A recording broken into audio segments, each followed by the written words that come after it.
All right, so we're really going to jump into the writing and solving equations right now. But we're always going to identify what relationship we're using. So feel free to go back to that front page of your notes to see if that'll help you. Okay? So looking at exercise 1 here, it says describe the angle relationship in the diagram. Well, when I look at this, and I promise, guys, if you don't see it right now, the more you do it, the more you'll start to see the relationships. To me, it's a straight line. Okay? So my relationship is angles, I'm using the shortcut term there, on a line. And we know angles on a line add to 180 degrees. So this one asks us to find the measurements of BAC and DAE. So if they add to 180 degrees, I'm going to add 3x. Look at this box right here. Okay, here's another thing we need to remember. You see that little box? That means 90 degrees. So 3x plus 90 plus 2x. All three of these angles have to equal 180 degrees. Simplify and solve. Like terms, if I have 3x's and 2x's, that's 5x's, plus 90 equals 180. Okay, this should look familiar. This is what we've been working on. I'm solving for 5x, so I have to get rid of the 90. It's plus 90 or it's positive 90, so I'm going to subtract 90. Whatever I do to one side, I have to do to the other. I have 5x. That cancels out, gives me 0. 180 minus 90 is 90. This is 5 times x, so I undo that by dividing. Divide both sides by 5. 5 divided by 5 is 1x. 90 divided by 5, I type that into a calculator. Look, I already did it over there, and I get x equals 18. But here's when I say it's so important that we answer the question being asked.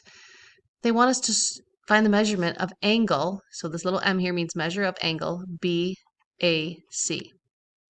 BAC is 3 times whatever x is. So our answer isn't 18. It's 3 times 18. And 3 times 18 is 54 degrees. Same thing right here. The measure of angle DAE, that's 2 times whatever x is. So 2 times 18, which is 36 degrees. Okay? So just make sure you go back and double check to know you're answering the question being asked. All right? I'm going to keep moving here. Pause if you need to. Now let's describe the angle relationship in this diagram. Well, you'll notice a few times I like to highlight, might want to use your highlighter here, the straight lines. Okay? And what I see right here is I see vertical angles. Okay? So remember, vert angles. Okay? And I know the vertical angles here are 144 in Y.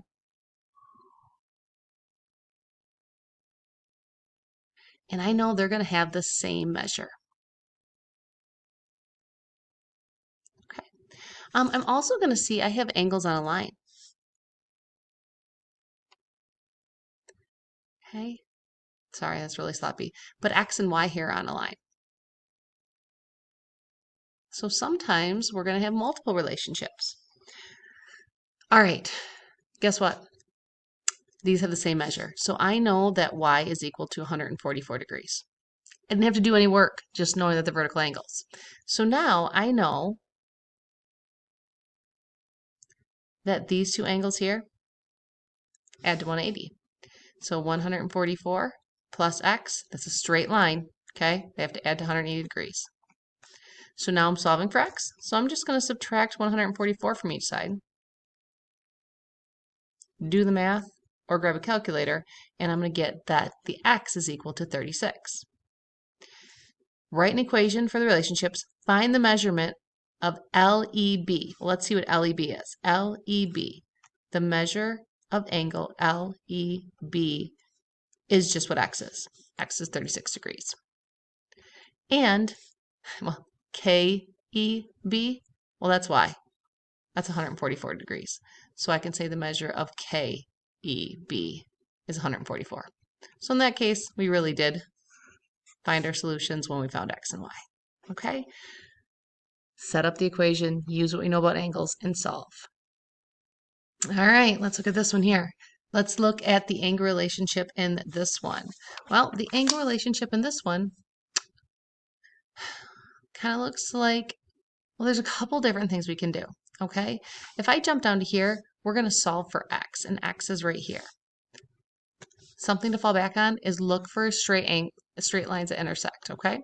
So I have that one and I have this one, right? So if I have these two lines here, I have vertical angles. This angle and this angle are vertical, all right? These two here, even though there's an overlap, they're vertical. This is 3x, this is 16, and together it has to equal 85. So I'm going to say here that JEN, angle GIN, and angle NEM, they're adjacent angles, right? They share a common side. Okay, but I'm going to say JEM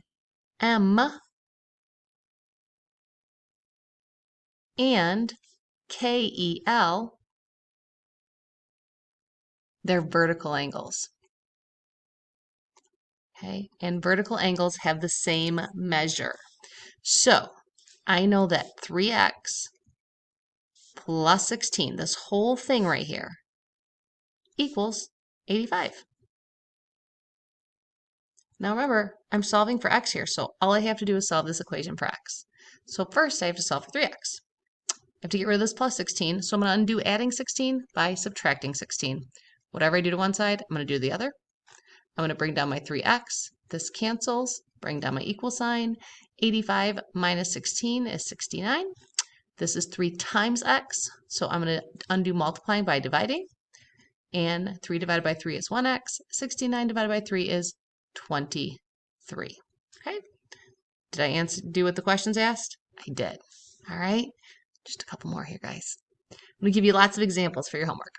All right, now I'm not doing this in a complete sentence. Sorry, forgot to delete that out. Describe the angle relationship here. Well, if I look, these are angles at a point. Okay, and we know that angles at a point add to 360 degrees. So that's what I'm going to do here. I'm going to add all three of these up. Here's that little box, right? So we know that's 90. So I'm going to add 90 plus x plus 135. And that is going to equal 360. That comes from knowledge of angles. Circle 360 degrees. Simplifying and solving. 90 plus 135 is 225 plus our x here equals 360. I'm solving for x, so I'm going to get rid of the 225 by subtracting 225. Okay, positive, negative, plus, minus. Any way you look at it, that works out to be 0. And I have x equals 135.